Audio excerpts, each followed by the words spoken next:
الشركة.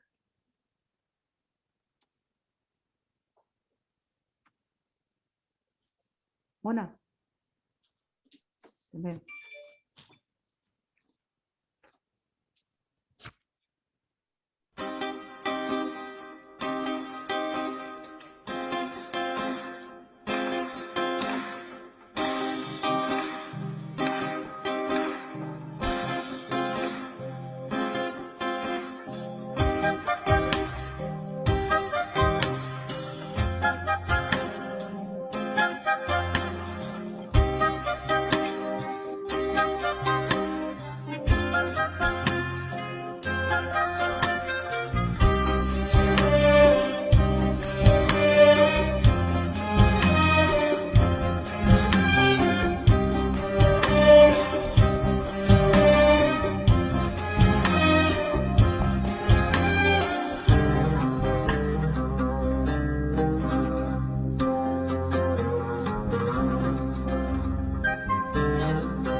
Hello everybody. I would like to welcome.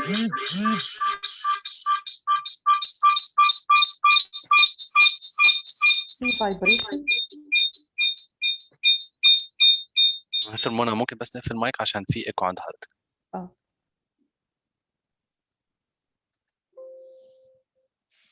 I would like to welcome you all. Our dear guest speaker today is Professor Eleftherios Papathanasiou. He is an eminent speaker all over the world. I will let the full introduction of him to Professor Dr. Mona. He is going to speak about vestibular myogenic evoked potential. Thank you very much for accepting being with us, our dear professor. Our eminent moderators are going to be Professor Mohammed Shabana. He's Professor of Audiological Medicine and Head of the Audiology, Vestibular and Speech Disorder Unit, Asr Al-Aini Hospital, Faculty of Medicine. And my dear Professor Mona Nada is the Professor of Clinical Neurophysiology, Asr Al-Aini Hospital. Most welcome, Dr. Mona. And also our dear Professor Nihal Shazli. She's the Professor of Clinical Neurophysiology, Asr Al-Aini Hospital. And I would like to welcome you all, dear audience. And I will leave the floor for Professor Dr. Mona Nada to introduce our dear guest speaker. Okay, go ahead, Professor Dr. Mona. Will you share the screen, please? Okay. Good afternoon, dear all. I'd like to thank Professor Dr. Ain for this kind invitation. And I'm honored to introduce Professor Dr. Eleftherios Papathanasiou. He's a clinical neurophysiologist and fellow of the European Academy of Neurology. He has a master's degree in cell biology, neurobiology, and anatomy from Loyola University in Chicago, and PhD in clinical neurophysiology from Alexandropoulou General Hospital School of Medicine, Greece. His main research interest is in neurotology and VEMPs. He was a chairman of international working group with regard to the clinical application of cervical VEMPs published in 2014 in Journal of Clinical Neurophysiology, which is now considered as an international guide by the International Federation of Clinical Neurophysiology. His recent review on the clinical application of VEMP is now in press. I'm much honored to present you. Very welcome, Dr. Eleftherios Papathanasiou. Thank you, Anne, and thank you everyone for inviting me to give this lecture.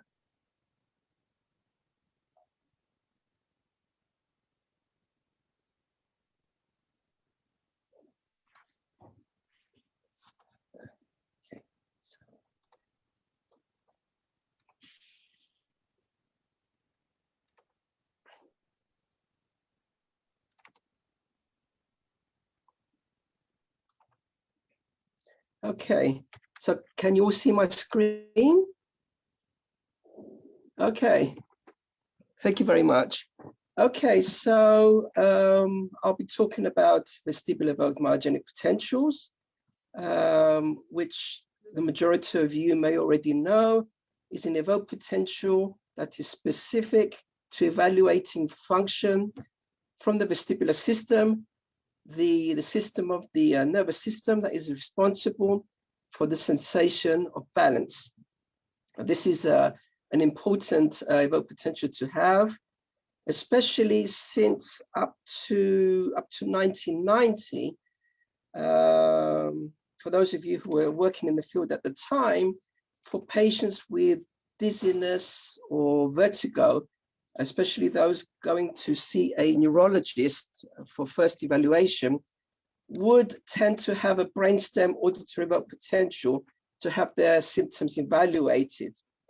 But as you all know, and as we've come to know since then, the brainstem auditory evoked potential, which is specific to the cochlear pathway, not sometimes, but almost always will miss a lesion along the vestibular pathway, because the cochlear pathway and the vestibular pathway are separate for much of their route from the ear, from the peripheral 8th cranial nerve and into the brainstem.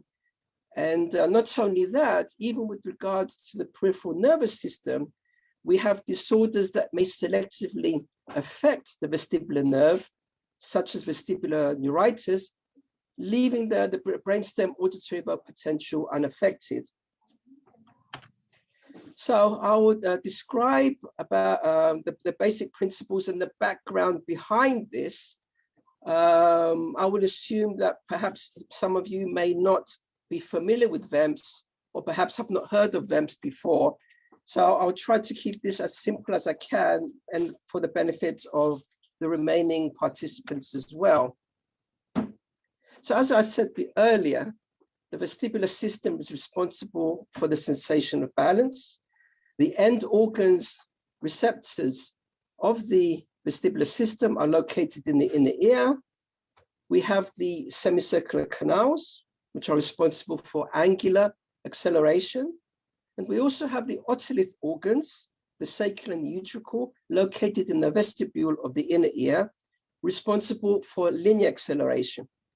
And the reason I have otolith organs in bold here is because this is where vestibular evoked myogenic potentials is focused. Vestibular evoked myogenic potentials evaluates otolith function and their pathway through the peripheral and central nervous system.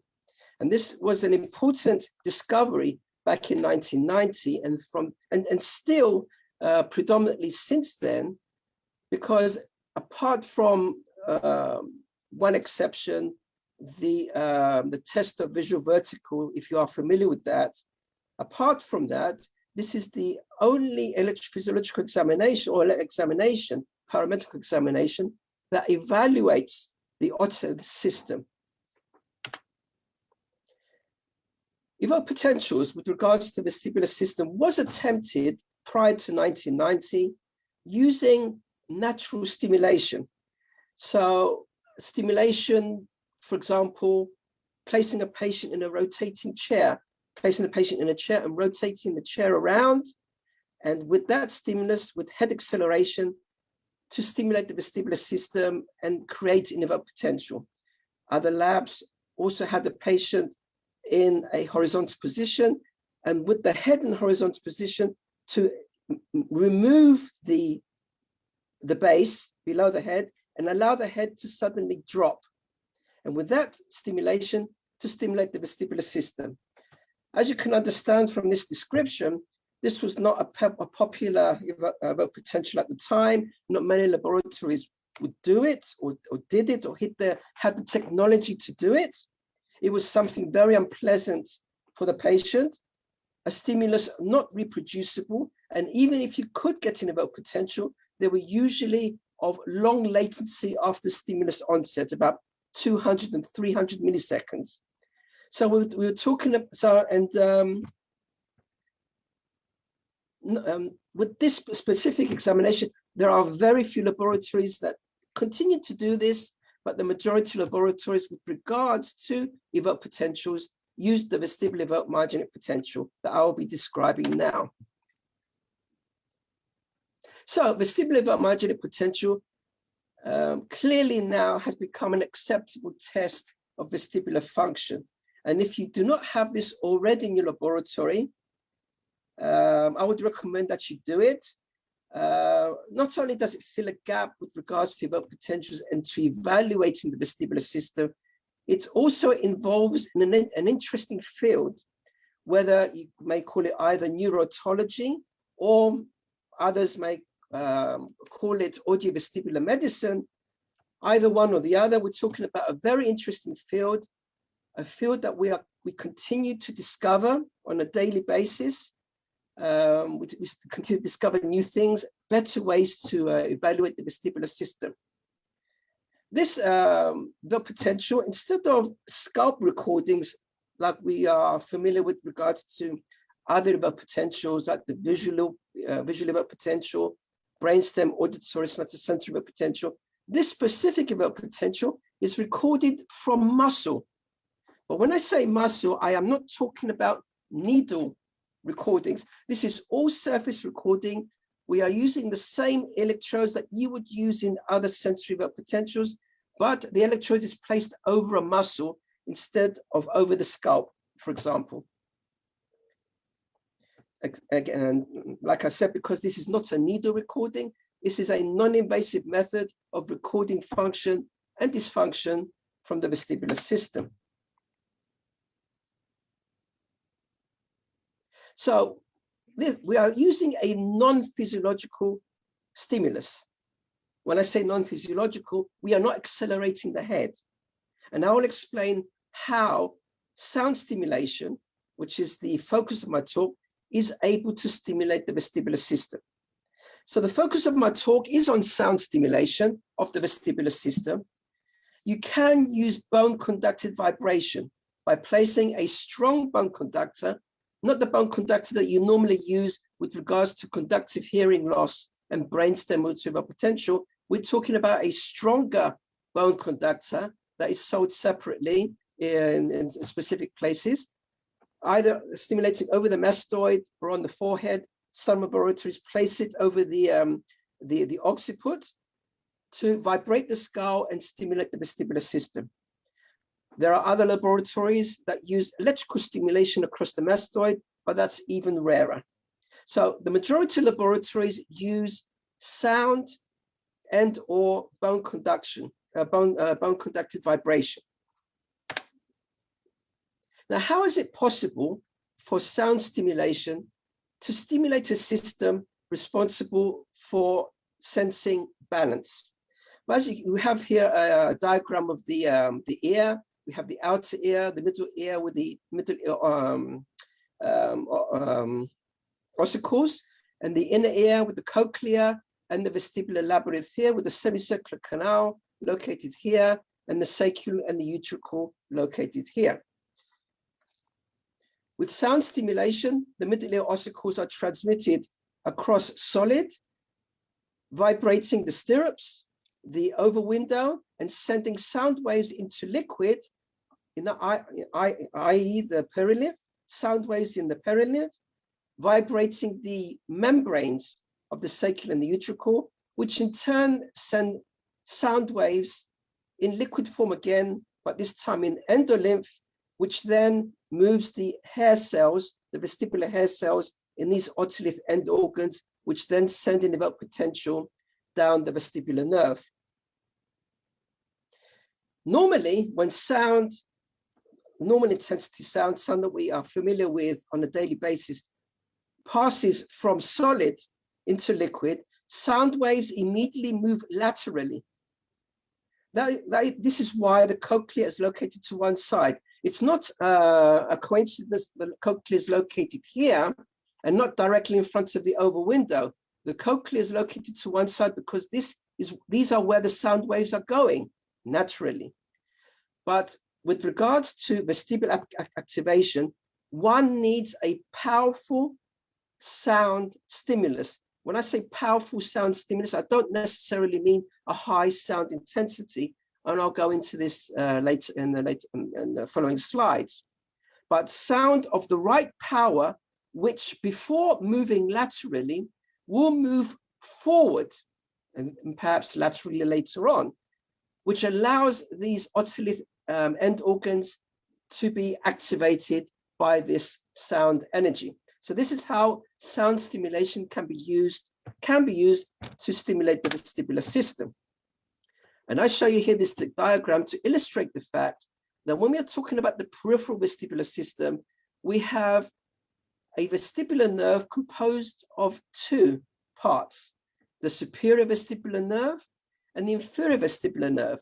And this will be important when I discuss about the different types of vestibular evoked myogenic potentials. And it's important clinically as well, because you can have the majority of vestibular neuritis cases involve the vestibular nerve, selectively the vestibular nerve, the superior vestibular nerve, but there are cases of inferior vestibular neuritis that will not be picked up by caloric test.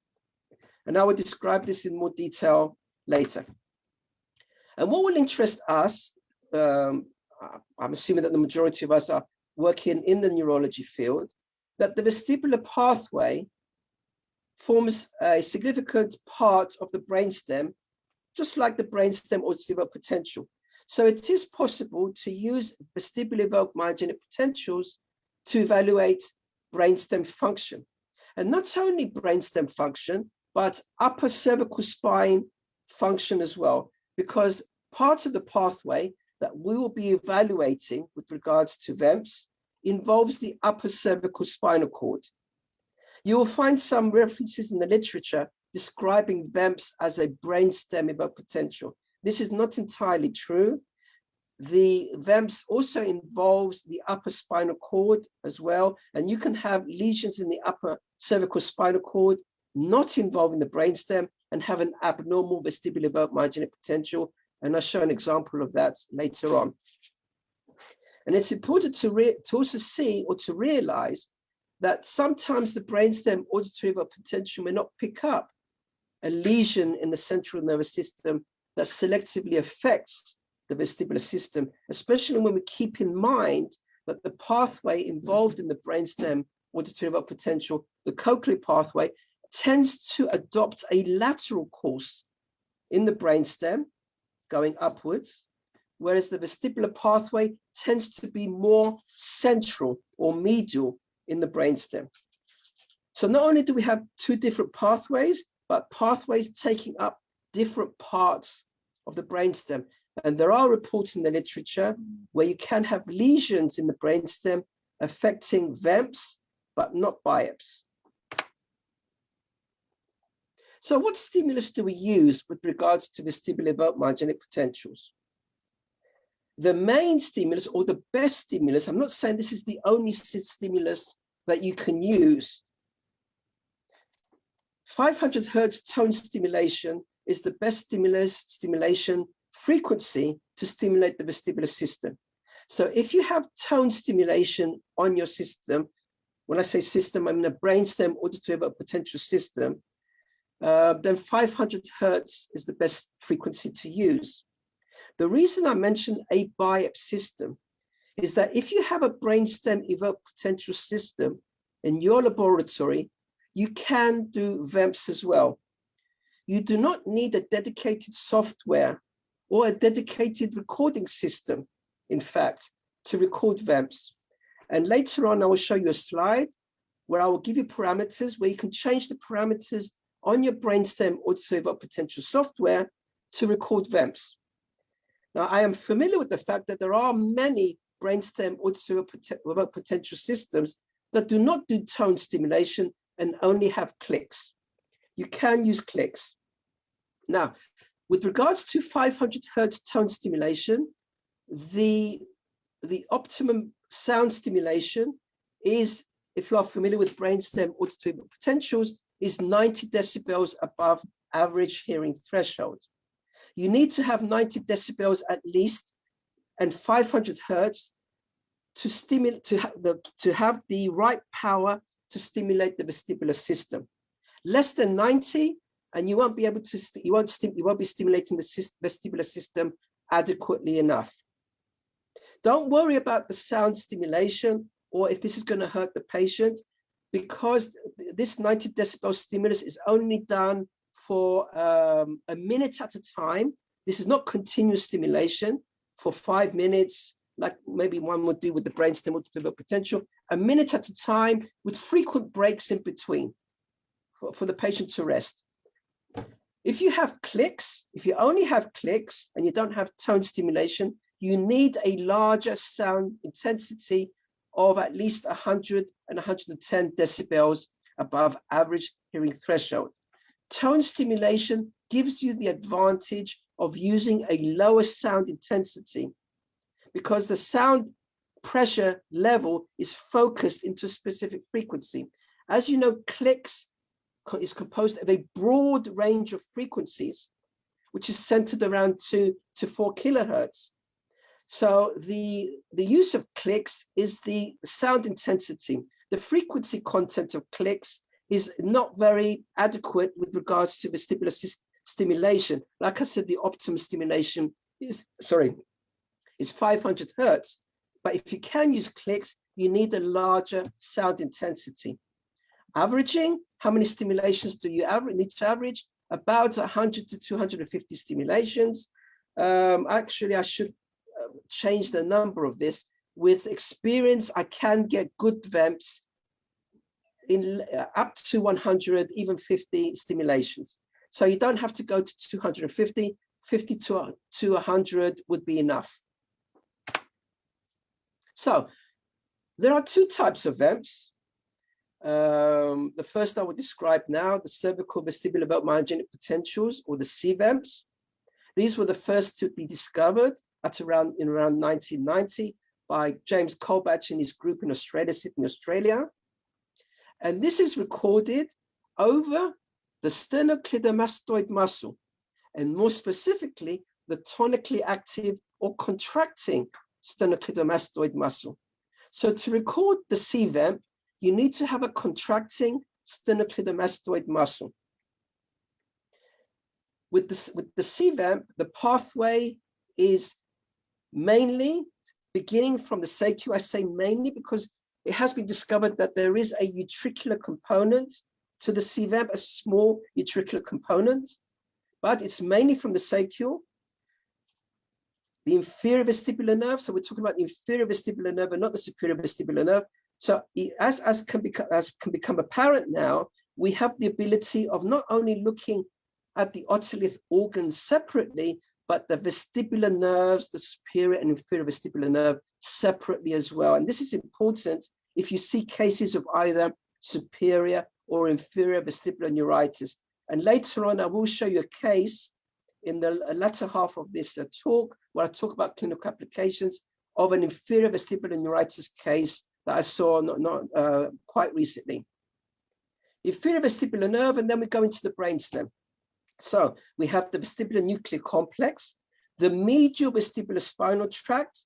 We go down into the brainstem, into the upper cervical spinal cord, the motor nucleus of the sternocleidomastoid muscle, which is located around C3 to C5, or it's actually at the upper level of the cervical spinal cord.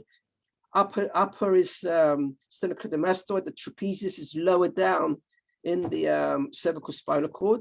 So we're talking about the upper part of the cervical spinal cord and the spinal accessory nerve. And the response is an inhibitory one. So this is an inhibitory response. The electrode setup is simple.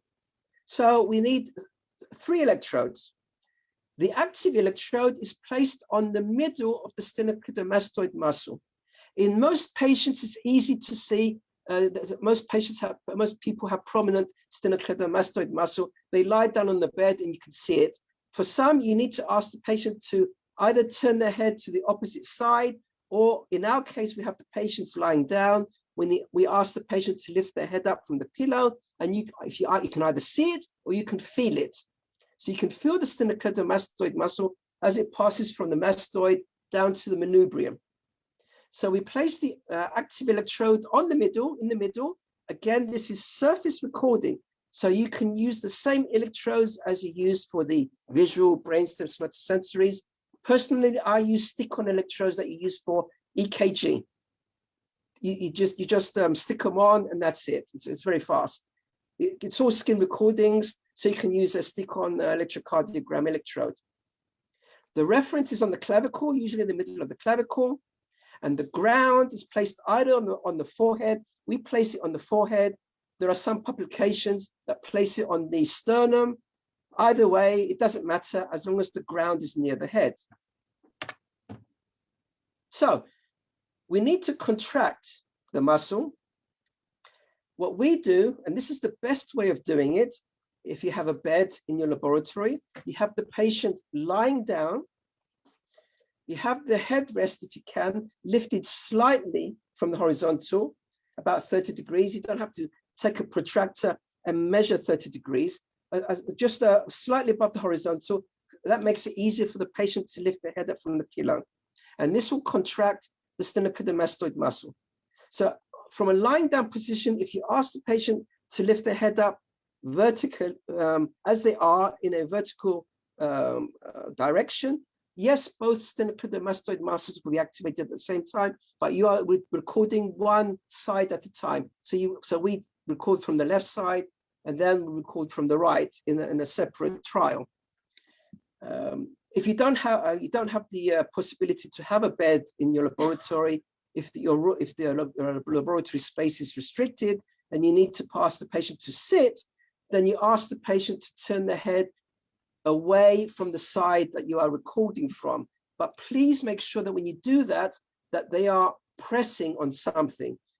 It is possible to get a response if you ask the person to just turn, but your VEMP responses will be small. You'll get a better response if they press on something.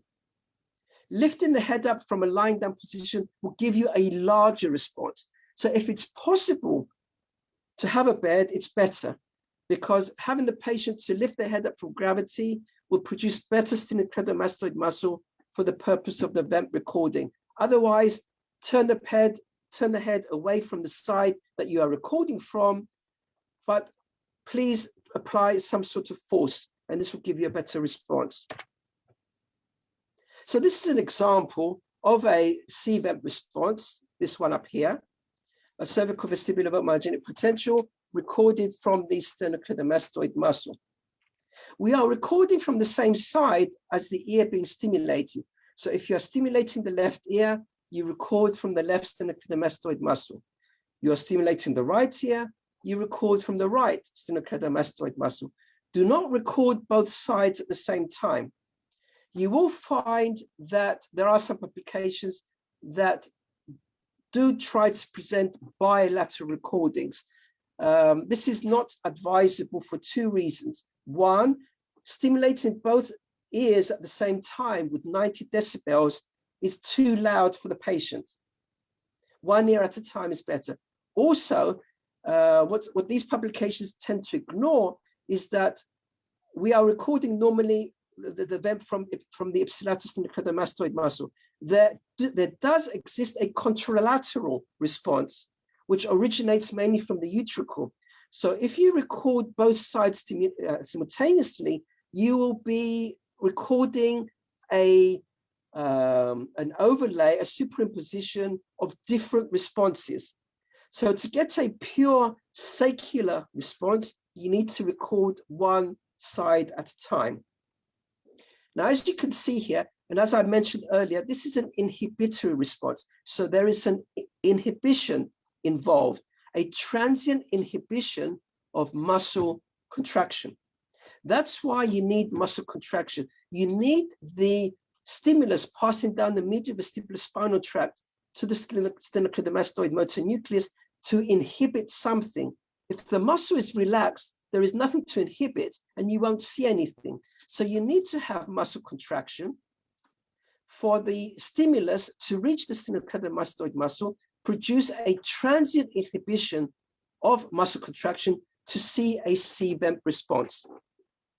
And this CVEMP response occurs at around 13 milliseconds after stimulus onset. So we have an initial positivity at 30 milliseconds, followed by negativity at around 23 milliseconds. So we measure the latency of P13. You can measure N23 latency as well, but I've seen no usefulness in emphasizing both latencies. I've never seen a publication and I've had no experience of seeing a change in N23 latency independently of P13. If P13 is prolonged, N23 will be prolonged as well. So you can use just P13 latency is adequate, but for amplitude, you measure the amplitude between P13 and N23. There is an important point with regards to amplitude. It's important to keep in mind that amplitude changes with muscle contraction. The larger the contraction of the sternocleidomastoid muscle, the larger the amplitude of your response. You can understand from this, therefore, that if you do not control or take into account muscle contraction in some way, even if you are just looking at a normal population, if you do not control for muscle contraction, your amplitude values will be all over the place. Yes, you will have a mean value, but your standard deviation will be very large.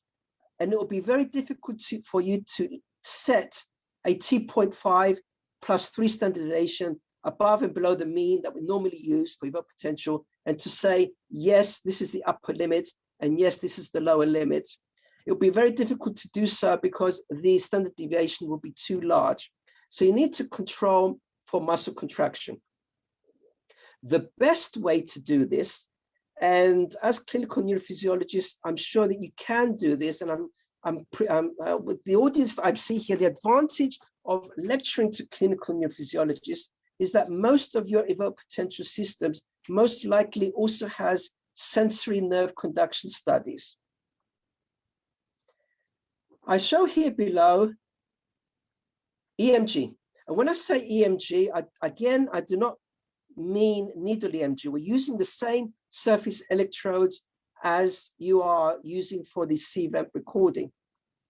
This is coming from a sensory nerve conduction study program. And I'm recording separately. I do the CVEMP recording, and immediately afterwards, after a first trial, go to the sensory nerve conduction study, ask the patient to contract in the same way, and record from the sensory nerve conduction study the EMG without sound stimulation. I go back to the CVEMP, record a second trial, then I go back to the sensory nerve conduction study and record a second trial of EMG. That way, this represents as close to reality as possible the contraction of the sternocleidomastoid muscle that is used to produce this response. Now, I don't mean to confuse you when I say that I'm using a sensory nerve conduction study program to record EMG. There are two reasons for this. One, the amplitudes that we're recording from are in the microvolt range. Your motor nerve conduction study program is in the millivolt range. So you won't be able to record amplitude using that. So you have to use the sensory nerve conduction study program. Also, and as I've seen in all the studies that I've used so far, It's in the sensory nerve conduction study program that you can record a rectified waveform. And what do I mean by rectification? You may see this term in many publications. Something very simple. As you know, EMG, whether recorded with surface recording, as we are, need the recordings as well, but surface recording, as we are doing now, the muscle recording is composed of negative and positive phases. So if you record the EMG as it is, your mean value will be 0, and you cannot use this to divide into your CVEMP amplitude. You need to have a usable average EMG number, and to do that, you make the EMG either all negative, as here, or all positive. You average this and you get a specific value.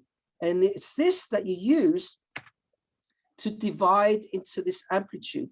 So we are talking, as many of you as clinical physiologists may be familiar with, we are normalizing the response.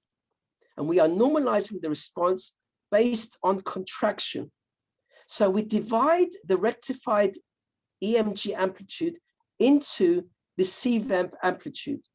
The stronger the contraction, or the larger the amplitude, the larger the CVEMP amplitude. But the ratio of the CVEMP amplitude to the rectified EMG amplitude for that specific person will remain constant, and this will reduce variability. I will not go into other ways of controlling for EMG, for controlling for muscle contraction, because like I said, you as clinical physiologists, I'm sure that at least 90% of you, someone in your laboratory has a sensory nerve conduction study system, and you can use that. If you don't, please ask me, or you can send me an email. I'll give you my email at the end, and I will show you how you, if you do not have a sensory nerve conduction study program in your laboratory, and you need a way to control for muscle contraction, I will explain to you how you can do that in the absence of such systems. So do not be sad about this. There are ways of controlling for muscle contraction. It's important to control for muscle contraction, full stop. But the flexibility here is that there are different ways of doing it. The best way is this. Why is it important to record EMG? And you will see this in many publications. I'll show you here an example, and I'll show you another example as well. So this is an example of a Seabed response recorded with stimulation of the left ear. So recording from the left sternocleidomastoid muscle and from the right ear. And as you can see here, the response is larger on the left and smaller on the right. But this is normal. There is no abnormal asymmetry here. The reason it's larger on the left is that the contraction was larger on the left. You are seeing the waves here, but the sensitivity here is 30 microvolts per division. Here, it's 10 microvolts per division. The amplitude here is around 25 microvolts. Here, it's about 15. When you divide this into this, you get a ratio, if you can see it here, an amplitude ratio of 5.23. On the other side, it's 5. There is no asymmetry. And you may find many publications in the literature who do not do EMG monitoring saying that there is an asymmetry here. There is no asymmetry. They called it abnormal because they did not do monitoring of the sternocleidomastoid muscle, or they did not control for muscle contraction in some way. This is very important, and this is a trap you can fall in if you're not very careful. The important thing, this is not a difficult test to do, but what many publications ignore or forget is that it's important to monitor how much your sternocleidomastoid muscle is contracting, because like I said, the stronger the contraction, the larger the response. So these are the parameters that you can use on your brainstem auditory VEMP potential. You can change the bandwidth, the sensitivity, the gain. If you can change the gain, that will be very good. Sometimes you may not be able to, because there are some of our potential systems that do not make it clear to you how you can change gain and not sensitivity. You may have to ask your company that provides you with your recording system how you can change gain. If you can, it will be very good because your CVEMP responses will be better. If you can't change gain, it's okay. You will get a VEMP response. It will just be on the order of 10 to 20 microvolts instead of the 100 to 150 microvolts that I show you here. But you can record the VEMP response, but changing the gain will be better. You do not need to write this down. Like I said, I will give you my email at the end of the talk. I can send you the parameters, not only with regards to CVEMPs and with OVEMPs as well. And also, Anne, if you have an email list of those participating, what I can do is I can send you the presentation as a PDF, and you can then disseminate my presentation to all those on your email list of those participating, if you have such a list. Otherwise, the participants can send them to me. I'll send me their email separately, and I can send it to them. And this is the guideline that we published in 2014. Up to that point, laboratories in different countries were doing CVEMPs, however they felt, and there were different methodologies at the time, and people were not doing VEMPs, not because it wasn't useful, but there was confusion at the time at what was the best way to do VEMPs. And we published this paper, and soon we hope to do the same with OVEMPs, not as a separate publication, but in a guideline publication that we are preparing with regards to the electrophysiological evaluation of the vestibular system, which we are in the middle of preparing now. So the second type of OVEMP is the ocular VEMP or OVEMP. This is different from the cervical vestibular VEMP myogenic potential. Instead of recording from the sternocleidomastoid muscle, we are recording from the inferior oblique muscle. This is an extraocular muscle, but again, this is a surface recording and not a needle recording. So everything is surface recording. Here, instead of recording from the same side as the ear being stimulated, we record below the opposite eye. So if you are stimulating the left ear, you record below the right eye. If you stimulate the right ear, you record below the left eye. So it's a cross response.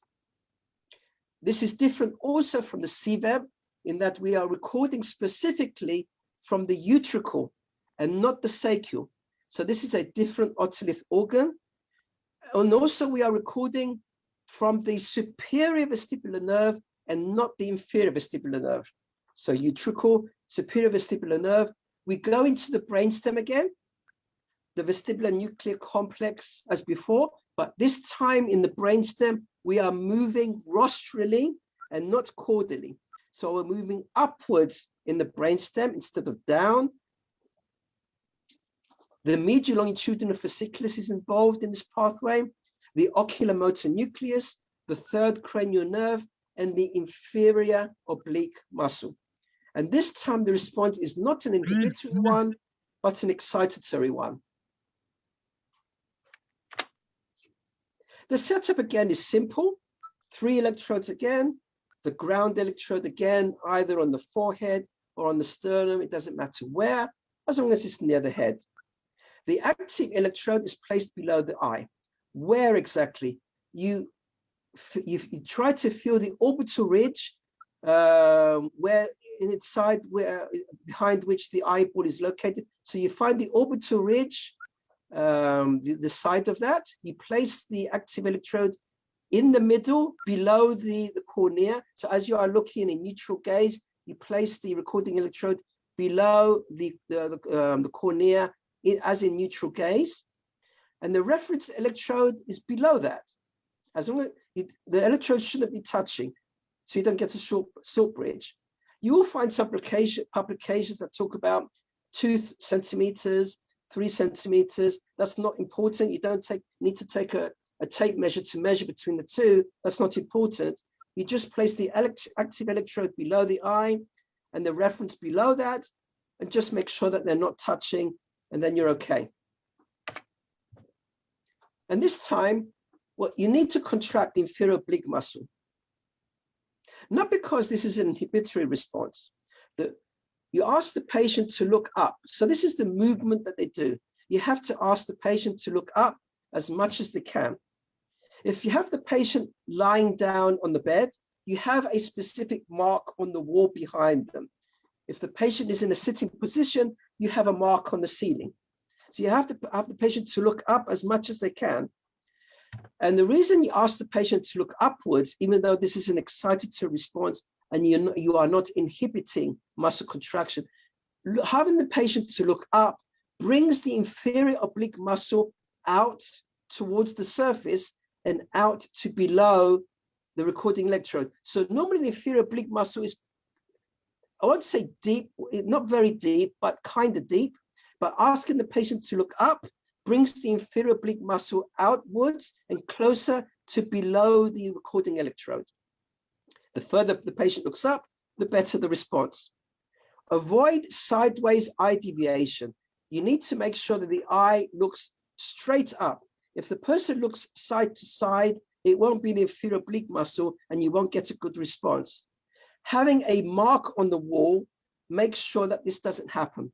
But if you don't get a good response, the first thing you need to look at is the patient looking up correctly, and asking the patient to look up correctly and as much as they can in the majority of cases will allow you to get a response in contrast to not getting a response. So this is an example of a response in our laboratory. It's an excitatory response. So you get an initial negativity followed by a positivity. There are other waves that you can record sometimes, but the literature states that you record the first waveform. So you record N1 latency and you measure amplitude from the initial negativity to the following positivity. You do not need to monitor EMG. I have tried, I've asked colleagues as well, monitoring EMG and getting ratios does not improve the examination. So you do not need to monitor EMG. You just need to record the VEMP as it is and measure amplitude as it is, as long as you make sure that your patient is looking up as much as they can. I won't ask this question of you because this requires those who perhaps are more experienced with regards to vestibular VEMP myogenic potentials. I will tell you what this is straight away. This looks like a VEMP response. This is a recording from the sternocleidomastoid muscle. The headphones are working. It looks like a CVEMP response, but the headphones in this case are not over the patient's ears. Why do I mention this? The reason it's important is that you are giving a sound stimulation at 5 Hertz. You are doing this against the background of muscle contraction. Your motor units are firing at 10 Hertz. It's therefore very easy, not moderately difficult, but easy, that in the absence of vestibular function, your recording system may lock on to a firing motor unit, and you may average a motor unit if there is no vestibular function to hide this, and you will get something that looks like a VEMP response. To avoid this, you need to do, as you are well aware as clinical neurophysiologists, you need to record more than one trial. So you need to do 2 trials, as I've shown you up to now. If you do 2 trials, and if you see if this is a locked on motor unit in the absence of vestibular stimulation, the second trace will have nothing to do with this, and you will get an unreproducible response. And you will know there that it's not a VEMP response, but you are simply locking onto a motor unit of the contracting sternocleidomastoid muscle, and the same can happen with the inferior oblique muscle. So you need to do two trials as with any sensory evoked potential that we normally do. Also, do not try too hard to get a VEMP response. You may find that there are patients who do not cooperate immediately. And as is our habit with regards to sensory evoked potentials, you would delete what you get and start recording again. Do not try too hard. If you try too hard in getting a response, and even if you have two trials and you do it many times, the chances are that even with two trials, you will find the same motor unit. So yes, you can repeat the study once or twice, but don't do it many times. You will get a VEMP response, even if there is no vestibular function. So you need to keep in mind that you're recording motor units at a frequency of firing of 10 Hertz. Sound stimulation is 5 Hertz, and it's very easy for them to lock onto each other. There are many publications that show you single traces, which is a mistake. You need to do at least two trials to avoid this trap. So to summarize with VEMP's methodology, and I will go into some interesting clinical applications. With sound stimulation, either tone or click stimulation can be used, preferably tone, because this will give you larger responses, and you can use a lower sound intensity. Clicks, if you haven't got tone on your system, but you need to use a higher sound intensity, 90 decibels here, 100 to 110 decibels here. Recording is performed from the tonically active muscle, the ipsilateral sternocleidomastoid muscle with regards to CVEMPs, which records mainly saccular function and its pathway, and the contralateral inferior oblique muscle with regards to OVEMPs and mainly utricular function and its pathway for the brainstem as well. So if it's okay with you, or if you would like to ask me questions, but I will go on if I'm not interrupted. I will consider talking about clinical applications. Yes, please, go ahead. Okay, thank you very much. Thank you very much. Okay, now this is the first slide I usually show with regards to the elderly. You will see many references in the literature, not only close to the time when we began using VEMPs, but even now there are some studies, some publications, some references to the fact that VEMPs are unreliable above 60 years of age. This, in my personal experience, is totally wrong. You can record VEMPs in the elderly. And in all elderly patients, please take my word for it, if there is the possibility of a VEMP being present based on their history, I will get it, and I can get it. This is an example of an 86-year-old, 86-year-old, and I got a beautiful CVEMP response at 86 microvolts, not 5 or 10 or something difficult, something clearly reproducible at around 15 milliseconds after stimulus onset. I can show you other examples, and I will show this in future talks as well. Beautiful responses, not only with CVEMPs, but with OVEMPs as well. What's the trick here? This comes to the point I made earlier, that the best way to record VEMPs is to record the EMG muscle contraction.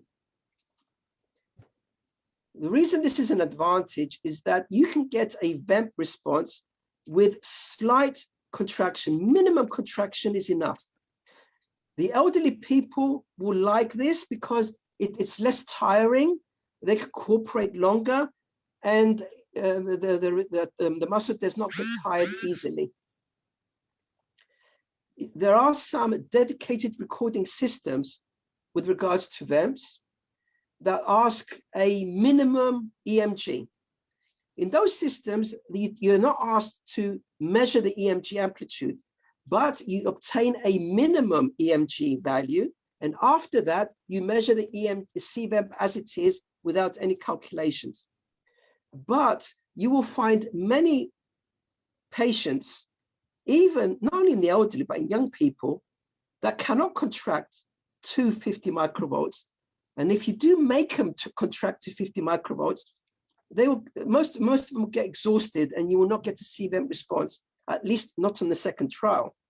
So the advantage of recording EMG is that with minimum contraction, you will get a CVEMP response. Yes, your CVEMP response may be smaller than if you were to contract at a stronger level, say to 50 microvolts compared to 20 microvolts. But because you're recording ratio of rectified EMG to CVEMP amplitude, that doesn't matter. And in fact, I can show in the examples I've shown you up to now, and the examples I will show you from now, the EMG contraction is nowhere close to 50 microvolts. The case I showed you with the importance in recording EMG, that's around 20 microvolts in EMG contraction. If you were to do that on a VEMP system that required a minimum of 50 microvolts, you would say that that patient did not cooperate. You can record VEMPs in everyone. The important thing is the muscle contraction. And if you can record ratio of EMG contraction to CVEMP amplitude, you can record in anyone, in everyone, even the elderly. So I go back, I start my cases with perhaps with a neurological application. Yes, most of my examples are from the ENT field, but of course, even in the neurology field, you will see patients with dizziness and or vertigo that not only will have brainstem lesions or lesions involving the central nervous system, but for example, you may have a patient with MS who happened at the same time to develop a vestibular neuritis or Meniere's disease. So you can have cases like this. But I show here an example of a neurological application of vestibular biomyogenic potentials, and specifically with regards to the cervical spinal cord. So as you are familiar with regards to spinal cord anatomy and with regards to the white horns or the white columns of the spinal cord, different pathways occupy different locations, and we have the different evoked potentials at our disposal to look at these separate pathways. So we have the somatosensory evoked potentials to look at the posterior columns, the motor evoked potentials to look at the corticospinal tract, the laser evoked potentials, if you have it, to look at the spinothalamic tract and pathway. And in our case, we can use vestibular evoked myogenic potentials to look at the vestibular spinal pathway located in the anterior columns, part of the spinal cord that is not evaluated either by somatosensory evoked potentials, motor evoked potentials, or laser evoked potentials if you have it. So using vestibular evoked myogenic potentials gives you a tool to look at anterior spinal cord pathway. And here is an example of a case of a patient most likely to have cervical myelopathy, a male 27 years old with a history of neck and upper limb pain and fatigue. The MRI showed significant C5, C6 compression. I don't have the MRI to show you. This was unavailable to me, and it continues to be unavailable to me, and I have to chase this up. But according to the MRI report, there is significant compression at the C5, C6 level. Somatosensory evoked potentials were normal. Motor evoked potentials from the upper limb were normal. But when I did the CVEMP response, responses were unobtainable on the left and present on the right. So I don't have the MRI to show you this or to prove this. Hearing, there was no history, anything in the history to suggest any problems with regards to ear function, vestibular function.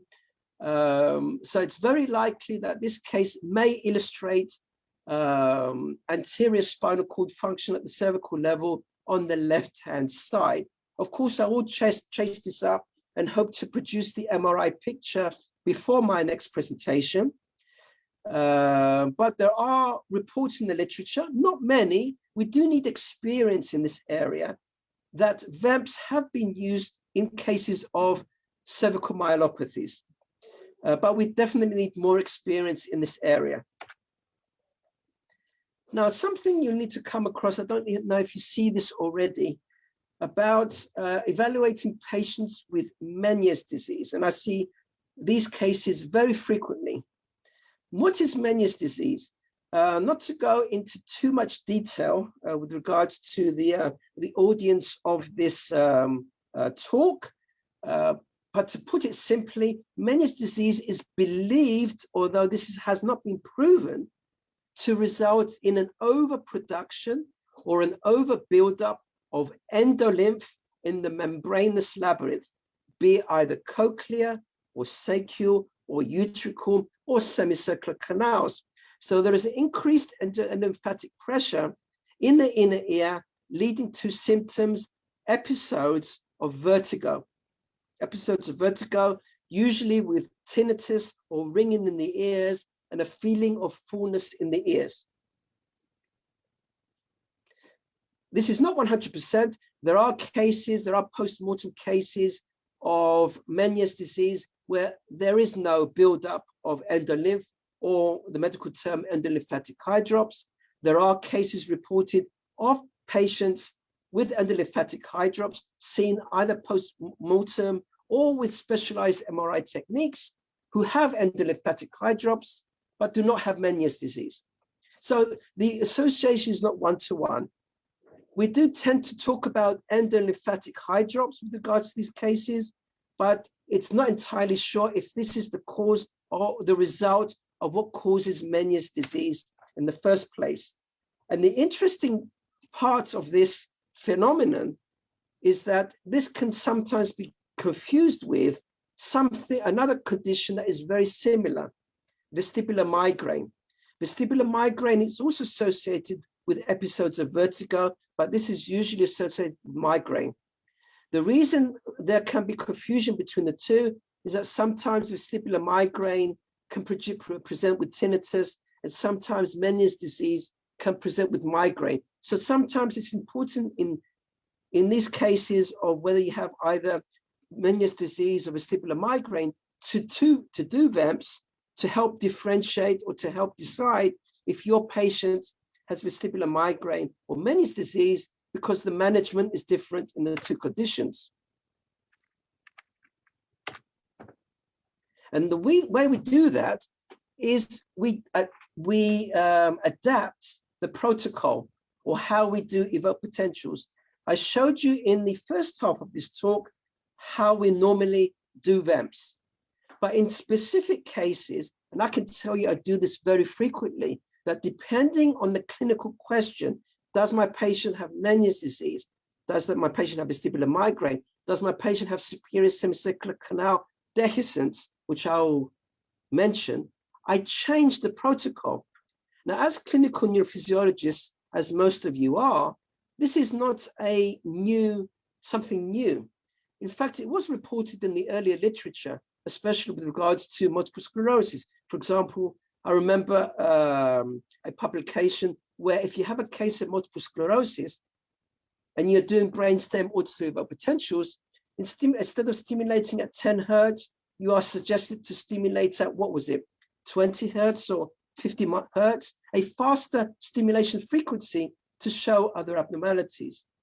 This is something we may have forgotten over the years, but this is something that I am applying now with vestibular myogenic potentials and on a frequent and almost daily basis. When a patient comes to me with a differential diagnosis or question, does my patient have Meniere's disease or vestibular migraine? I stimulate or I record VEMPs not only at 500 hertz, as I mentioned in the beginning, but 1 kilohertz. I said that 500 hertz is the best stimulus to record VEMPs, and it is. But when you have endolymphatic hydrops or a buildup of endolymph in the inner ear or in the membranous labyrinth, this changes. Instead of the optimum or the best frequency being 500 hertz, it becomes 1 kilohertz. So instead of getting a better response at 500 hertz, you get a better response at 1 kilohertz. And this phenomenon is called, in the majority of the literature, is known as frequency tuning.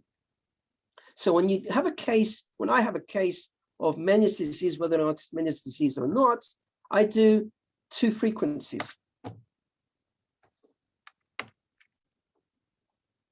Well, this is an example here of a patient with a Meniere's disease that I saw quite recently, a 44-year-old male with bilateral tinnitus, oral fullness and imbalance. The left ear was felt to be affected more than the right based on pure tone audiometry. When you do VEMPs, you will, and you see these cases, you will get used to seeing pure tone audiograms. You may not be familiar with it initially, but with experience, you will start looking at audiograms. It was difficult for me at first. It's now very easy now, and it's something very interesting. Clearly, with regards to frequency, with regards to the vestibular system, it's the low frequency part of the pure tone audiogram that's important. And in this case, low frequency hearing loss, which ticks off or activates a lamp that, yes, the patient has Meniere's disease, is that there was low frequency hearing loss on the left. In Meniere's disease or endolymphatic hydrops, which involves the cochlea, because sometimes you can have endolymphatic hydrops that does not involve the cochlea, and the pure tone audiogram may remain normal. You need the pure tone audiogram gives you an indication of which ear is affected.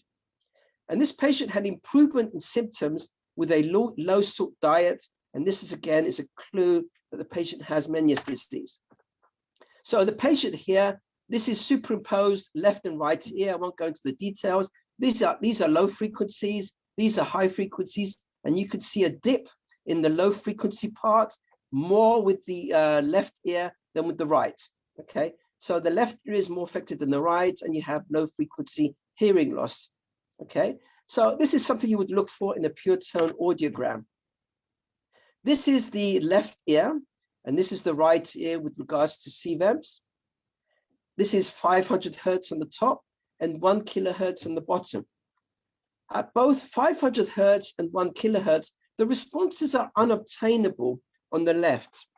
Now, you can see this sometimes in Meniere's disease, especially in those cases where they've had Meniere's disease for a significant period of time, that you can have unobtainable responses at both frequencies where the Meniere's disease has reached later stages in the disease progress,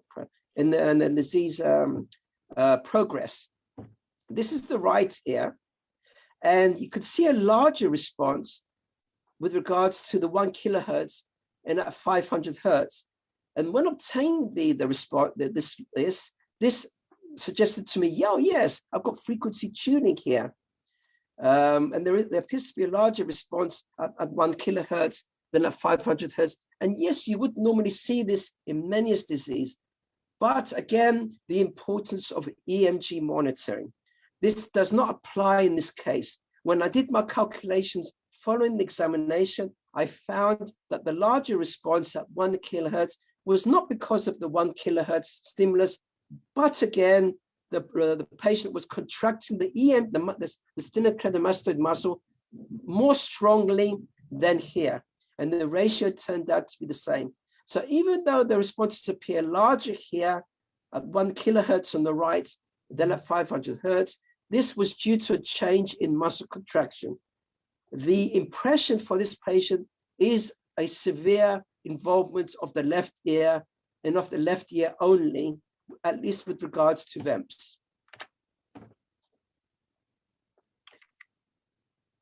Okay, and this is another interesting case that I saw a few years ago with regards to the differential involvement in having bilateral involvement of the ears and different parts being affected. This is a 56-year-old female with probable Meniere's disease.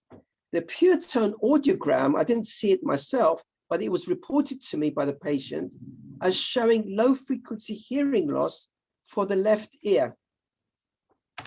I did my VEMP study. This is the left ear and this is the right ear. This is 1 kilohertz on the top and 500 hertz on the bottom.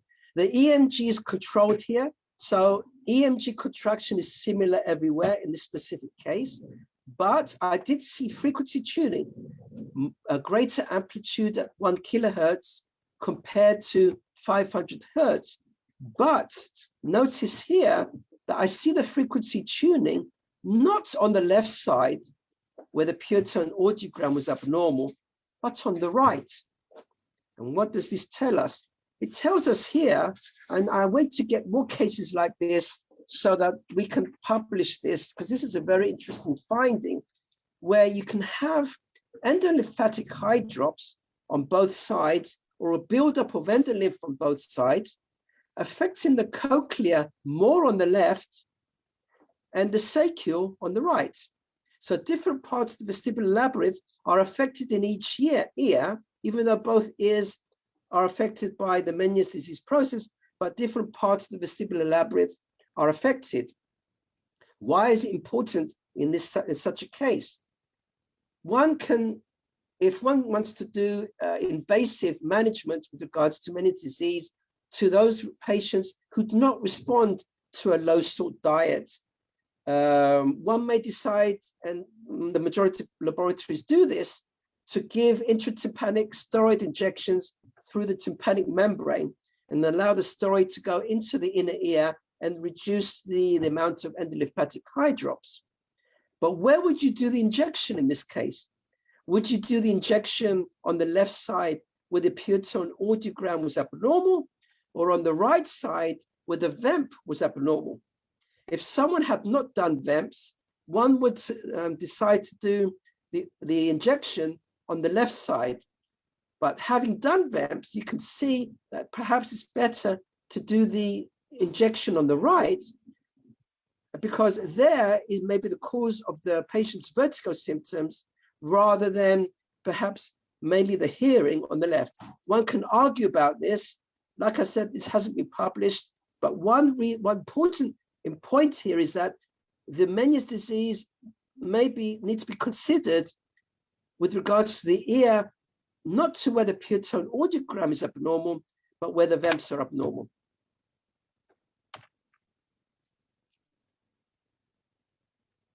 I'll go bypass this. And I will show you here an example of a case of superior semicircular canal dehiscence syndrome. I didn't include a picture here for the benefits of those who may not be familiar with superior semicircular canal dehiscence. But with regards to normal ear anatomy, as you know, we have the oval window where the stapes sends sound waves into the inner ear. We have the round window below that where sound waves escape the inner ear. So we have two windows normally in the inner ear. There, above the superior semicircular canal, there is a very thin piece of bone that separates the inner ear from the brain cavity. Sometimes either due to trauma or over the years, this very thin piece of bone gets eroded and produces a third window, allowing sound waves a back door into the inner ear. So a person may hear sound not only through the outer ear canal, but via bone conduction, and sound goes into the inner ear through the back. And there are patients who can hear sound twice, or when there is a Valsalva maneuver, for example, when going to the toilet, with increased pressure, a person may get dizzy because the increased pressure centrally passes into the inner ear, creating vertigo symptoms. And this can also result in increased sound intensity or hyperacusis. And the way to do this is to do VEMPs, and specifically ocular VEMPs, where the characteristic feature, not in all cases, but in most cases, you see a huge response on the side of the superior semicircular canal, because sound gets into the inner ear via other routes and not just via the stapes, the oval window, and in the normal sound route. And well, it does go through that route but because there is a third window, the stapes moves, there is more mobility of the stapes on the oval window. So not only is a third window, sound can enter the inner ear through the back door, if you like, because there is a third window, there is increased movement in the inner ear because pressure, sound pressure, is released via a different window. So the stapes at the oval window moves with greater distance, if you like. And so so you get a larger movement of the hair cells within the utricle, giving you large amplitude responses along the superior vestibular nerve. So this is the response you get normally, the OVEMP with regards to the right ear, but on the left, on the side of the dehiscence, we have a huge response. The upper limit of our laboratory is 7.9 microvolts. Here we are getting amplitudes of 11.9 to 15 microvolts. So huge response on the left, on the side of the superior semicircular canal dehiscence. And here is a case I mentioned that I would show you, I would show you of an inferior vestibular neuritis. I show you here, these are the left ear responses. These are the right ear responses. This is the brainstem auditory evoked potential on the left and on the right, completely normal brainstem auditory evoked potential, bringing home again the message that doing a brainstem auditory evoked potential does not allow you in the majority of cases to evaluate vestibular function. And you need to do vestibular evoked myogenic potentials to adequately evaluate the vestibular system. Below is the ocular VEMP or OVEMPs, which evaluates superior vestibular nerve function, present on the left and present on the right. As you can see here, there are other waves that I mentioned before that can follow the OVEMP response, but we measure always the first peak.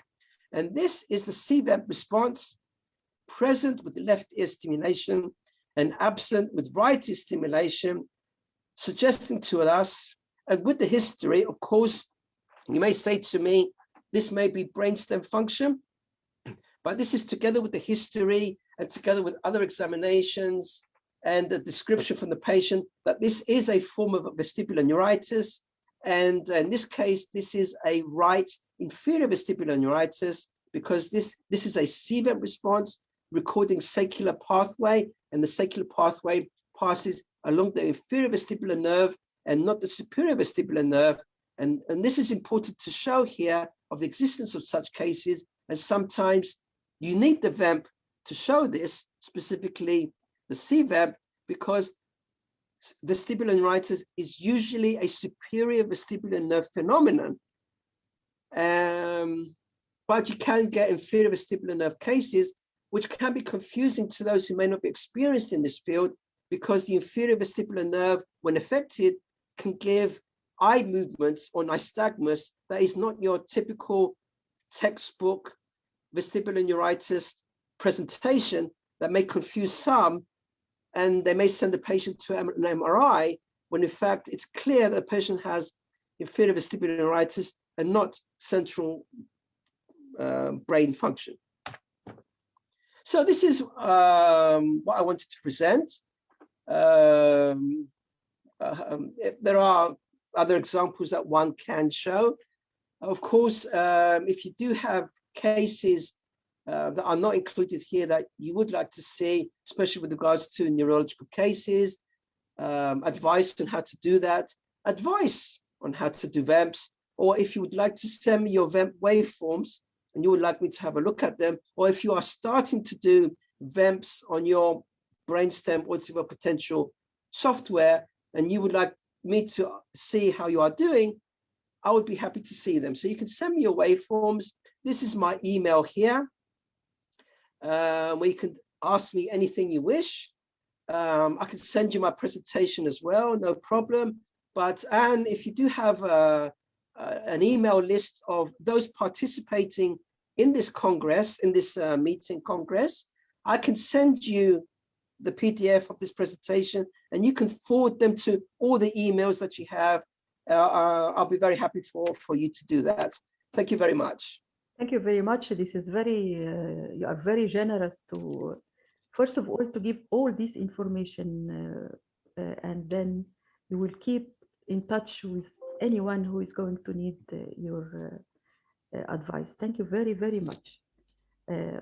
Really, I enjoyed and got too many benefits and many information from the lecture. And now will you please start the questions, please? Thank you very much, Doctor, for this informative presentation. You really, as Dr. Ann mentioned, was very generous. You were very generous in providing us with all the information that you know. And actually, there are some questions that I have found on the chat about how we may use this for evaluation of vertigo and imbalance. Is there a pathway, a special protocol that can be used in evaluation of dizziness and vertigo and imbalance? Or is it only restricted to cases of the Meniere's disease and the problems of the saccule only? Well, as I mentioned in the examples I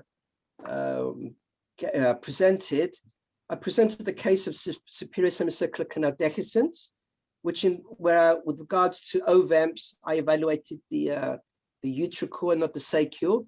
You can use CVEMPs to evaluate superior semicircular canal dehiscence, but OVEMPs is better because in the majority, because with OVEMPs, if it will affect the VEMP, you will get a huge increase in amplitude. Sometimes you don't. There are some exceptions, which I hope to show in the future. So if you do have a case of superior semicircular canal dehiscence, I can give you advice on how to change the OVEMP protocol so you can see the dehiscence electrophysiologically. So I showed a case of vestibular neuritis. So we are not just talking about Meniere's disease or vestibular migraine. We have vestibular neuritis, superior semicircular canal dehiscence. What I have not shown you here is the possibility of brainstem lesions or MS with regards to VEMPs. Now, there are many reports in the literature, many reports with regards to VEMP abnormalities in patients with MS. So it is clear from the literature that there are brainstem lesions that can affect the VEMPs and not the brainstem auditory remote potential. I did see a case 2 weeks ago of a patient.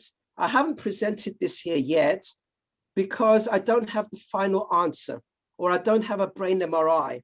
In this case of a patient who described dizziness, but in a non-specific way.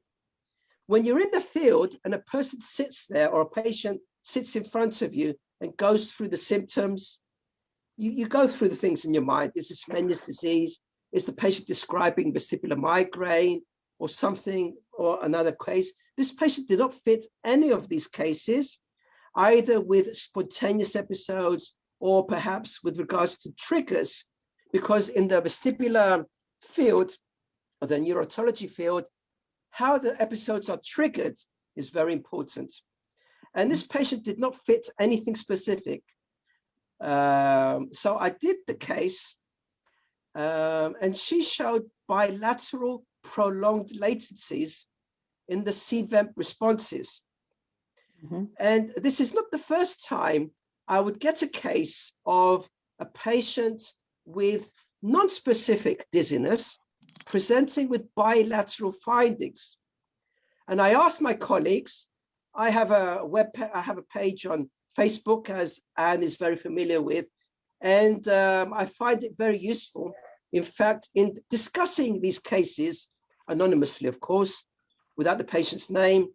On these cases, these specific cases, I won't say difficult, but these rare cases, in such a case, for example, of non-specific dizziness, and bilateral CVEMP findings. Now it's possible, and as you are, I'm sure you have seen at least 1 or 2 cases of patients with bilateral prolonged findings of unknown clinical significance. And such a case may be a case of unknown, or perhaps of unknown clinical significance, bilaterally prolonged abnormal CVEMP findings, prolonged latencies, non-specific dizziness, and bilateral. And yes, one may consider this, as I've been discussing with my colleagues, as this may too be an electrophysiological variant, but definitely this case needed a brain MRI, because there are reports in the literature of patients with MS presenting in such similar ways. So yes, such a case may be electrophysiological variant, but if this is a case of MS, I will show this definitely in a future presentation. It is possible to have brainstem lesions affecting the VEMP. So if you have a case of MS, especially a case of MS where a person presents mainly with vestibular symptoms, I would suggest to do VEMPs. So there are different applications to VEMPs, especially with regards to the vestibular system. Would I do VEMPs in every case? Perhaps. The only exception would be benign paroxysmal position of vertigo, where the otolith crystals leave the utricle and go into the semicircular canals, and the person becomes sensitive to head positions. There you don't need VEMPs. The clinical examination and the Dix-Hall-Baker maneuver of changing the position of the patient and looking at the nystagmus, most of those cases are textbook, and you don't need a VEMP to diagnose benign paroxysmal position of vertigo. Other cases, I would suggest doing VEMPs, not only with regards to the differential diagnosis, but sometimes it's good, especially with neurological involvement, to have a baseline recording, because sometimes you need to see how the VEMP changes after therapy. Thank you very much. That was an answer actually to my next question, which was about the central lesions like the MS and how we can make use of the CVEMPs in investigating patients with MS with imbalance and problems of vestibular problems, I mean. One more question, please, if you would allow me, about our method of evaluation. What is clear from me is that we only rely on the amplitude of the response for evaluation rather than the latencies. Both. We use both. We use both. Yes. But in percentage-wise, how many cases with delayed latencies compared to the abnormal amplitudes that you have encountered in your experience, your personal experience? Very interesting question.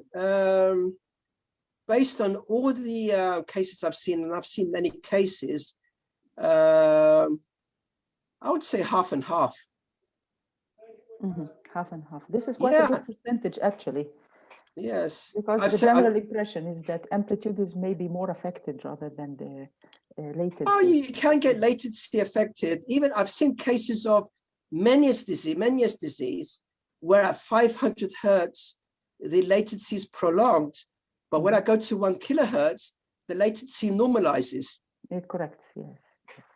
So another question about the amplitude difference in correcting the amplitudes regarding the muscle contraction. There are some studies that mention about an amplitude ratio, where you subtract the bigger and the smaller ratios, the asymmetric bigger and smaller ratios, and then you divide it by the sum of them and multiply it by 1,000 to get a percentage.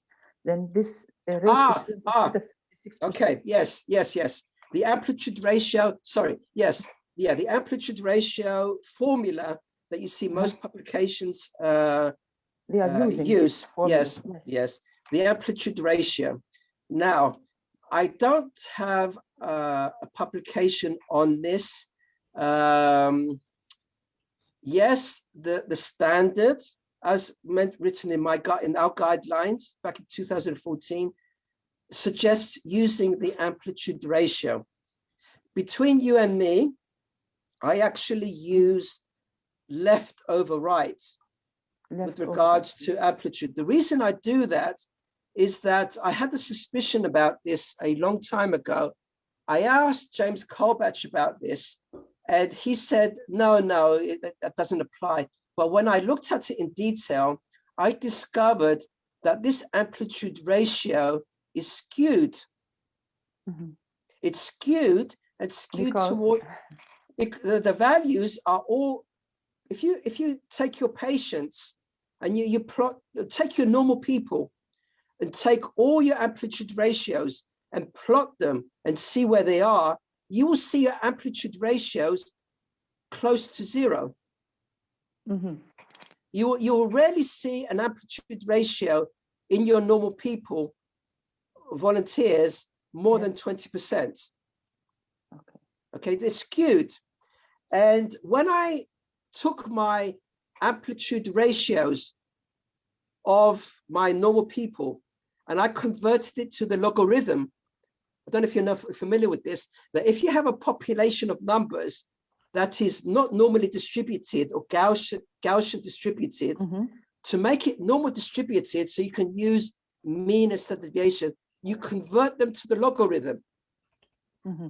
You calculate the standard mean and standard deviation, you go to plus 2.5 and minus 2.5, you find your logarithm values, and then you convert back, you anti-log. Mm-hmm. When you do that, the upper limit becomes 150%. Oh. And if you will discover with this formula that this formula is designed so that you do not get values above 100%. Yes, okay. So I've stopped using amplitude ratios and I take left over right. And when I do that, my upper limit is more real. I get values above the maximum and meaningful values above the maximum. So I hope to publish this soon in some form or another. Yes. So is there a cutoff point for this maximum values? What the cutoff difference between both? Yes, I do. I don't remember it off by heart. Okay. Send me an email and I'll send you my normal values. Sure. So one other question, please, is about the habituation of this response in response to repetition. You mentioned don't be in your presentation. You mentioned don't work so hard on getting the response. So yes. Is there any evidence of habituation with repeated stimulation or repeated trials? No. No habituation. No. Okay. One last question from my side about the effects of drugs and medications to abolish this response, even in alert persons. I mean, any treatments, any medications that would abolish or reduce the amplitudes? It would be medication. Well, vertigo, vestibular suppressants. Vestibular suppressants. Okay. Yeah, like beta-circ, beta-histine, these sorts of medications. We ask the patient, like in the calorics, 48 hours before the test, the patient should stop taking these medications. Taking his medication, yes, vestibular suppressants. Okay. Thank you very much. No more questions that I do have, and I give it back to Dr. N. Yes, thank you very much. I have some question for you, dear professor. You didn't mention about the the direction of the stimulation, the rarefaction, alternating, or yes. Routinely we use the rarefaction stimulation. But does it have a difference? No. I've actually published a study myself, well, as an abstract, not as a paper, and I found no difference. Mm-hmm. I did think that perhaps condensation would be better than rarefaction, because, as you know, with condensation, the diaphragm moves towards the ear. The rarefaction moves, the headphone diaphragm moves away from the ear. So I was thinking that with condensation, there would be a larger amplitude response, because with condensation, there would be an addition to pushing the air into the inner ear, but I found no difference. Mm-hmm. As regard the monitoring of the muscle activity, you mentioned that you make it not time locked with the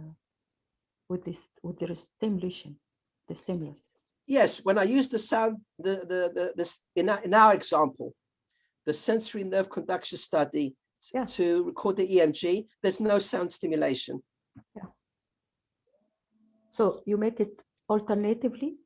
Yes, alternatively. One trial of CVEMP, one trial in the sensory nerve conduction study.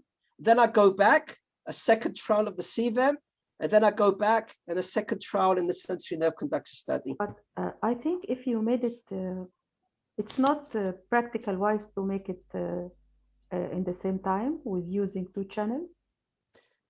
The problem, I don't know if you have such a software available in your laboratory, but in my brainstem auditory potential, I don't have a way of making parts of the screen rectified. Mm-hmm.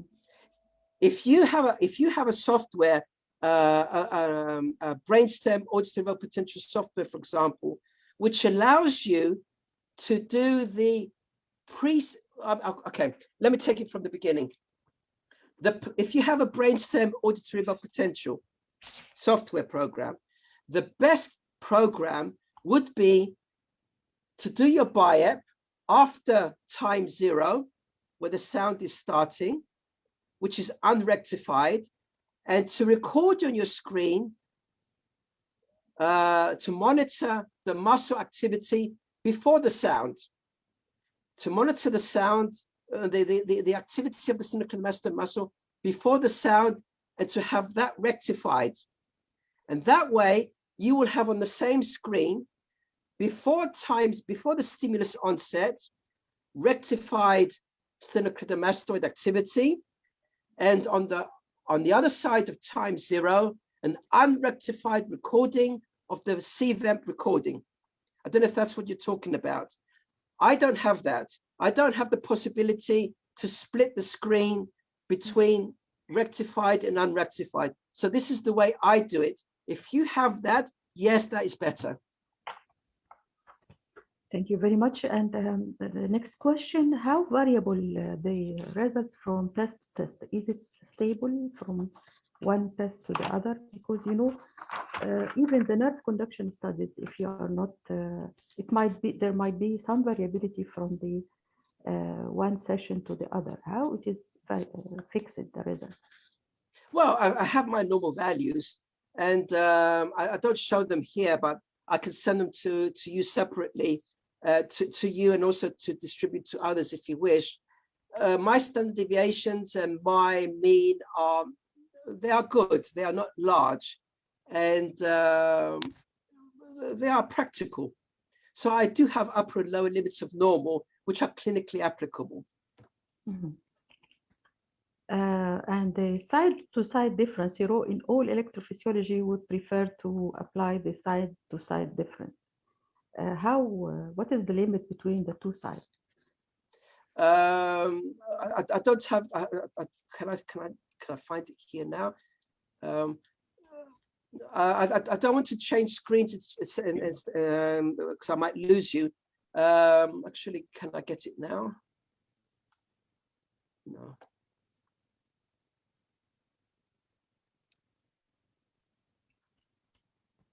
Sorry, I'm afraid to lose you. So yes, I do have a specific side-to-side difference that I do use. It's just that I don't remember the value off by heart. Yeah. But I do have it written down, and I can send it to you. Okay, very well. Do you have an experience with the children? No, unfortunately. I do know that VEMPs are important in the pediatric population, especially with regards to motor development. This is clear in the literature. The institute where I practice sees mainly adults. The ENT practitioners who send me their cases usually send me adults. I do have it in the back of my mind at some point to try and approach the pediatric neurologists working on the island to prove to them the usefulness of doing VEMPs in the pediatric population.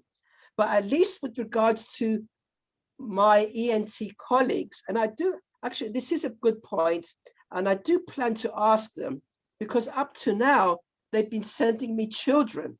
Now, do they see children and they are not sending them to me? Or even as ENT practitioners, they do not see patients with vestibular problems, and these patients go straight to the neurologist. So yes, VEMPs are important in the pediatric population. It's just that I have not seen them yet. And I think it has to do with the way the patients are trickling through the national health system. And I have to somehow intervene and find a way to approach these physicians and explain to them in a simple way how usefulness VEMPs are. So I have to try and do this in an active way. Very well. Do you have an experience in myasthenia gravis using the VEMPs? Myasthenia gravis. Now that is an interesting recent development, of course, with regards to bone conduction and VEMPs. No, I don't have experience in doing it or started to do it.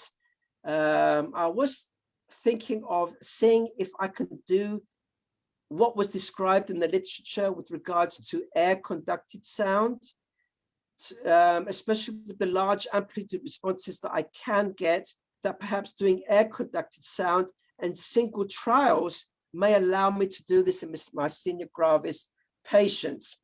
I haven't started to do this or look at this yet.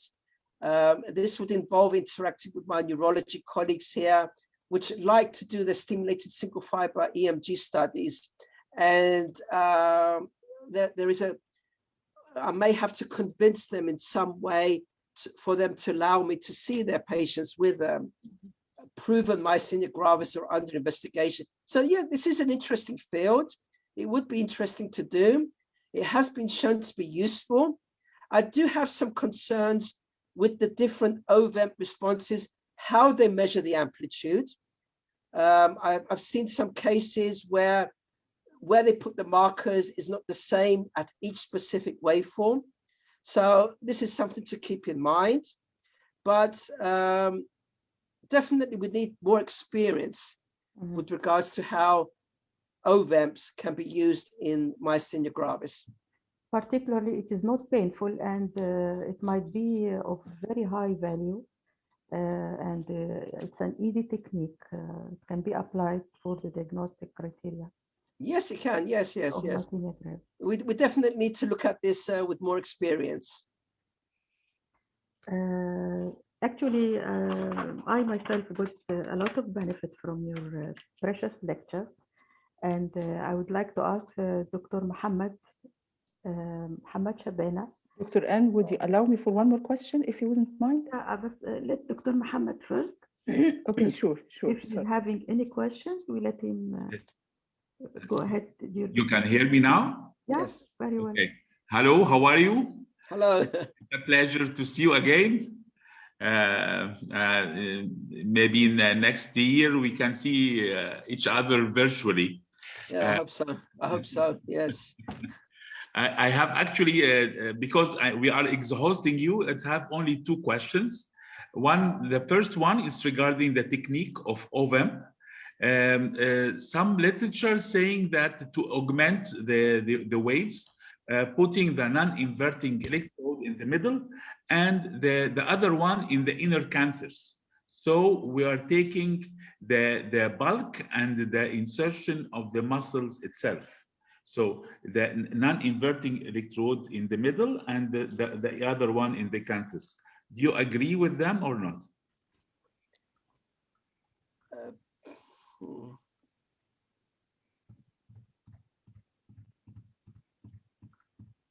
I'm just thinking about where the OVEMP study waveforms are.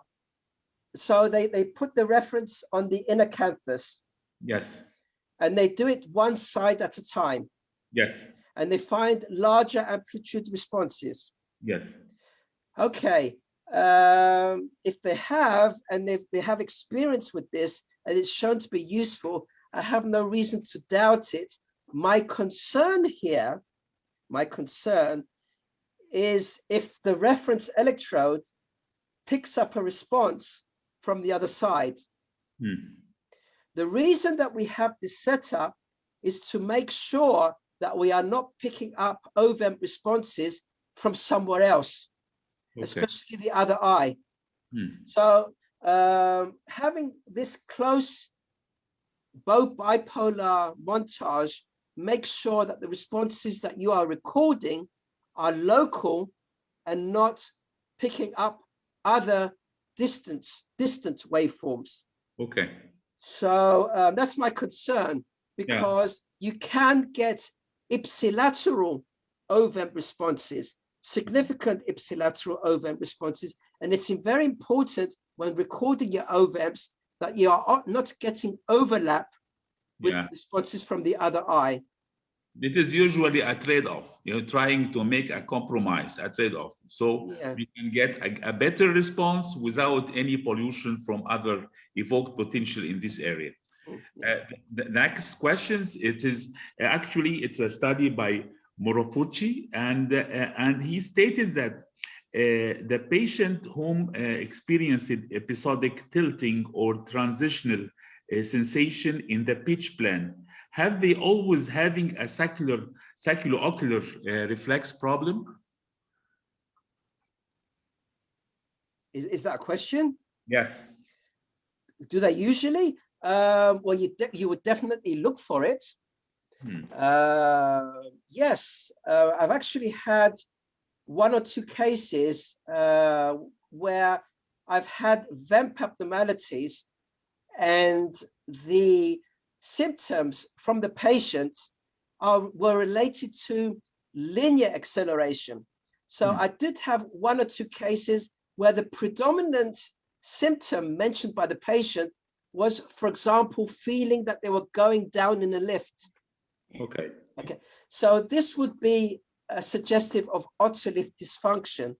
And you may, especially, I'll go back to Toshi Murafushi in a little bit, but yes, you will see this, especially with the cases that we are increasingly recognizing of the possibility of having endolymphatic hydrops not involving the cochlea. Okay. So as Professor Murafushi mentioned in some of his articles, the presence of endolymphatic hydrops involving only the vestibular labyrinth, which he calls recurrent peripheral vestibulopathy. Now, everyone agrees with this term. Marion Dietrich, from Germany, does not like this term. She considers this Meniere's disease, but starting off in the vestibular labyrinth. Clearly, it's important to keep in mind that you can have a patient with Meniere's disease and have a normal pure tone audiogram, because the endolymph hydrops is not in the cochlea, but elsewhere. But also, you can have either endolymphatic hydrops, if you like, or something else, which we don't know yet, involving only the otolith end organs. And your patient presents with vertigo that is not rotatory, but linear, either horizontal with regards to movement, with regards to tilt, or vertigo in the vertical plane. Thank you. Thank you very much. I hope I didn't exhaust you by questioning. Oh, it's wonderful. It's always a pleasure seeing you. Thank you. Thank you, Dr. Anne. Thank you very much. Welcome. Thank you, Mohammed. Welcome. Thank you. Dr. Nihal? Dr. Nihal, unmute, please. Dr. Nihal Shazli? Yes, your question. If you would allow me for the question, yes, for if it is possible to do the two limbs of the reflex at the same time, I mean, if we can test the CVEMP and the OVEMP at the same time or the same test, is it possible to do that? I wouldn't recommend it. I wouldn't recommend it.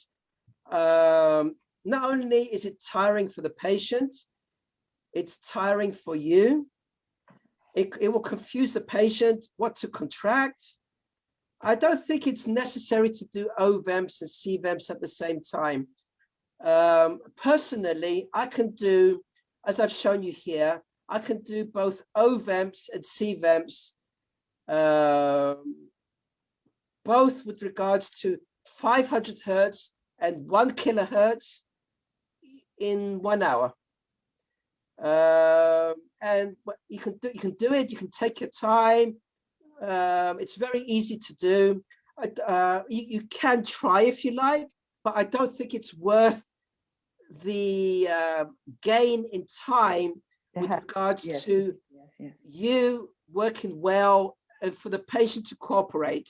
I think it's best to do one at a time, and I don't think the gain in time is of benefit either for you or for the patient. Thank you May I very ask much. a question? Thank you. Dr. Mona Nada, do you have a question? Thank you for your nice presentation. I'd like to ask about the stimulus duration. I've read that longer stimuli provide greater specificity. So what's the recommended stimulus duration from your point of view? 7 milliseconds. 7 milliseconds? This won't exceed the response, yes?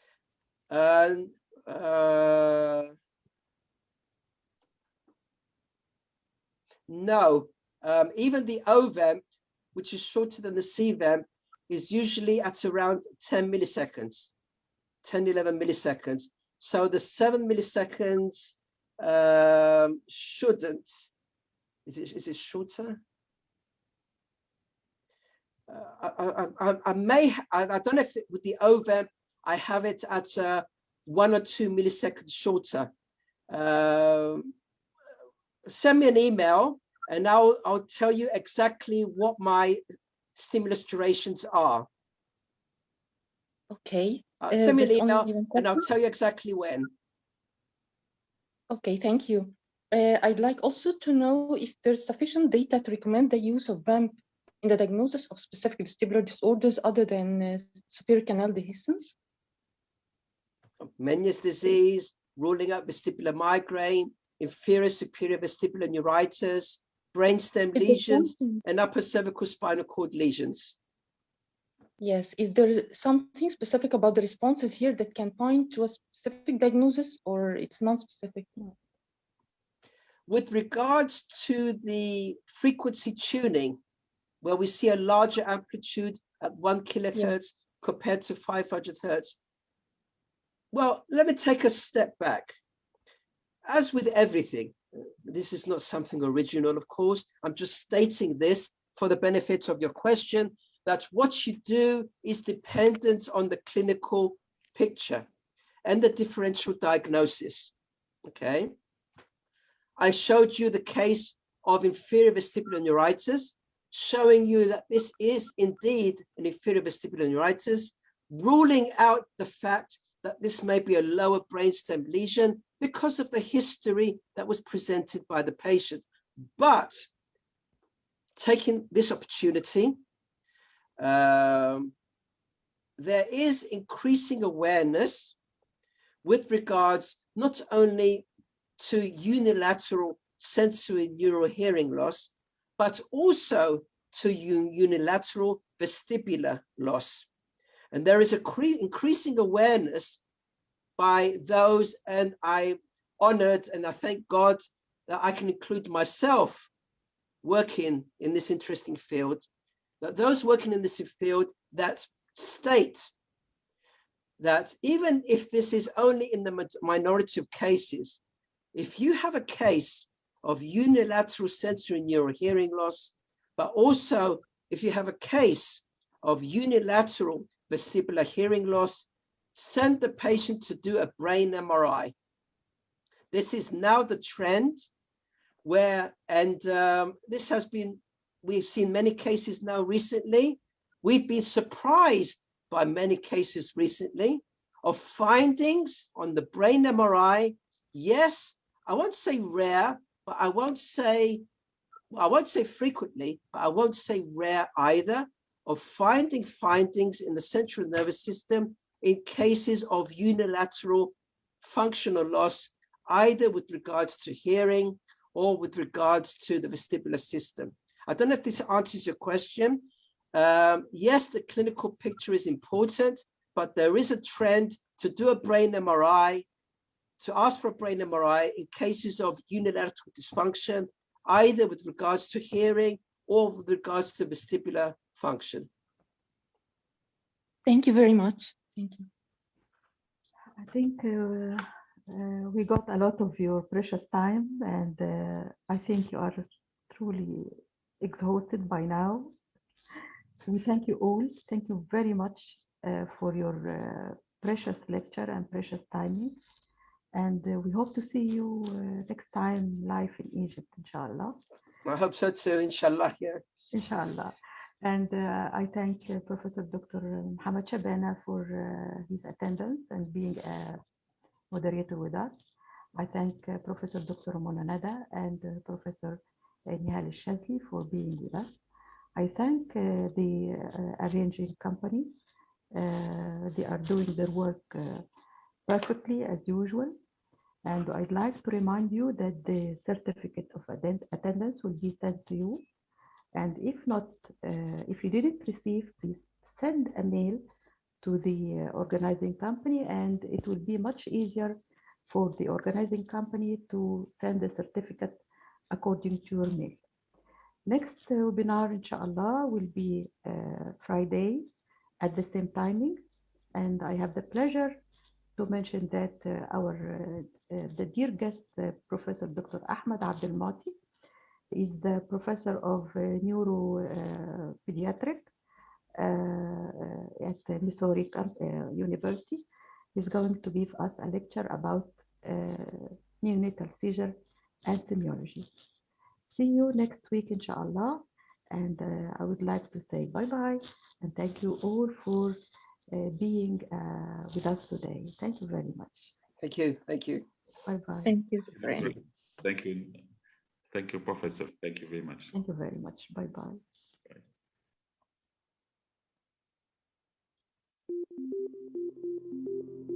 Natus Neurology is a global medical device company devoted to developing, manufacturing, selling, and supporting neurodiagnostic equipment that delivers powerful solutions to improve and advance patient care. The journey of your neurodiagnostic system is based on a long and complex path that begins with Natus and reaches its full potential by assisting you in providing optimal patient care.